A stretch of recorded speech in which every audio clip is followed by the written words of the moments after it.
আরাফাতের রোজা কবে রাখবো আমরা, এ বিষয়ে ওলামায়ে কেরামের দুটি মত। প্রথম মতটি হলো যে আমাদের দেশে যখন জিলহজের 9 তারিখ হবে সেদিন আমরা আরাফাতের রোজা রাখবো। কারণ আরাফাতের দিন বলতে মূলত জিলহজের 9 তারিখকে বোঝানো হয়ে থাকে। হাজী সাহেবরা সৌদি আরবে যেদিন জিলহজের 9 তারিখ হয় সেই দিন আরাফাতে অবস্থান করে থাকেন। অতএব 9 তারিখটা হলো মুখ্য এখানে। আরাফাতে তারা অবস্থান করছেন 9 তারিখকে কেন্দ্র করেই।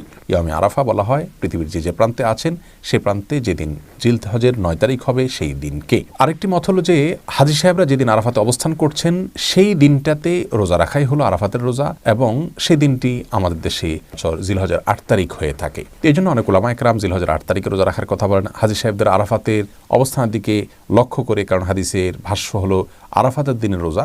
এই জন্য তারা বলতে চান যে নবী করিম সাল্লাল্লাহু আলাইহি সাল্লাম আরাফাতের দিনের রোজা বলেছেন। অতএব আরাফাতে অবস্থানের কথা যদি জানতে পারেন প্রযুক্তির মাধ্যমে আজকে আমরা জানতে পারছি, তাহলে সেই দিনটাতে রাখবেন। আর যদি কেউ সে সংবাদ জানতে না পারেন তাহলে তিনি তার অঞ্চলে তার দেশে যখন 9 তারিখ হবে তখন তিনি রোজা রাখবেন।